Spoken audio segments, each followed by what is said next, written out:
فرش التراب يضمني. اب اس کے بعد اس سورہ مبارکہ میں یہ بڑا عجیب مقام ہے اس اعتبار سے قرآن کا. عجیب اس کے معنی کیا ہے؟ دل لبھانے والا، حسین. یہاں اللہ کے تقوی کا جو مقام اور مرتبہ واضح کیا جا رہا ہے اللہ کی نگاہ میں، اگر واقعتاً حقیقی تقوی ہے، صحیح تقوی ہے، قلب کا تقوی ہے، جیسے کہ حضور فرماتے تھے اپنے دست مبارک سے 3 مرتبہ آپ نے اشارہ کیا اپنے سیرہ مبارک کی طرف. التقوی ہا ہونا، التقوی ہا ہونا، تقوی یہاں ہوتا ہے. دل میں تقوی ہے تو تقوی ہے.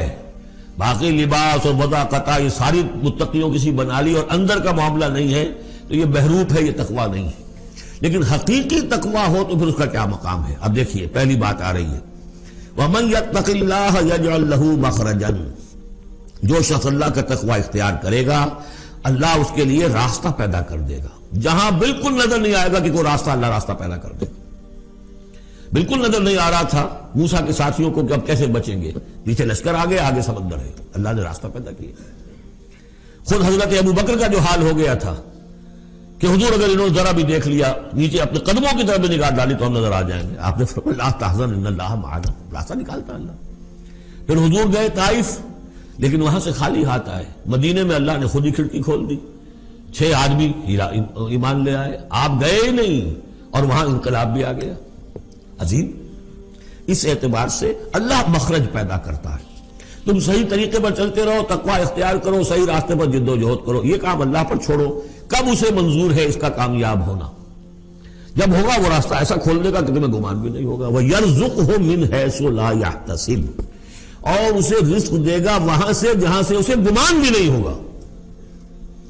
اقامت دین کی جد و جہد ہو، غلبہ دین کی جد و جہد ہو، اپنے آپ کو ان صلاتی و نسکی و محیایا و مماتی اس کا فیصلہ کرنا ہو تو سب سے بڑی رکاوٹ آتی کھائیں گے کیا؟ تو اللہ تو کہتا ہے راضی میں ہوں. ہے ایمان اور یقین اس پر؟ کر کے دیکھو تو صحیح، اس پر اعتماد تو کرو. لیکن یہ کہ اس پر اعتماد کرنا، توکل، بڑی مشکل بات ہے.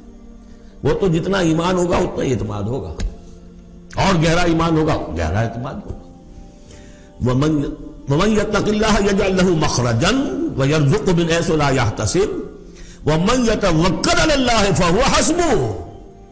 یہ تو ابھی تقوی والے کی بات ہے کہ وہ وہاں سے رزق دے گا جہاں سے اسے ملے گا بھی نہیں، اور جس نے اللہ پر توکل کر لیا تو وہ اس کے لیے بہت کافی ہو جائے گا. توکل کر کے تو دیکھو، حسبہ وہ اس کے لیے کافی ہے. یہاں تک فرمایا ہے حدیث قدسی میں، حدیث میں من کان فی حاجت اخیہ کان اللہ فی حاجتہ. اگر کوئی مسلمان اپنے کسی بھائی کی ضرورت پوری کرنے میں لگ رہا ہے، اپنا وقت صرف کر رہا ہے، اللہ اس کی ضرورت پوری کرنی شروع کر دیتا ہے.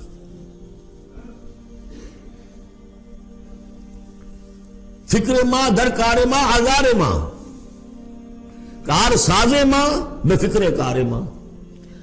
یہ فارسی شاعری کے اندر یہ دینی حقائق ہے. کار ساز ماں بے فکر کار ماں، میرا کارساز میرے کاموں کی فکر کر رہا ہے، میں نے اپنے آپ کو اس کے کام کے لیے لگا دیا. وہ دنیا میں بھی ذرا سا بھی کوئی شریف انسان ہوگا، آپ اس کے ہو جائیں وہ آپ کو چھوڑ دے گا پھر کہیں؟ شرافت ہو، مروت ہو اس میں. آپ اللہ کے بن کر تو دیکھیے، پھر وہ کارساز ہے.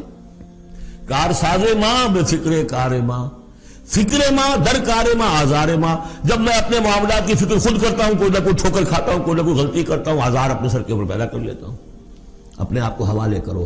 اس کا نام ہے تفویض الامر الی اللہ. افوض امری الی اللہ ان اللہ بصیر بالعباد.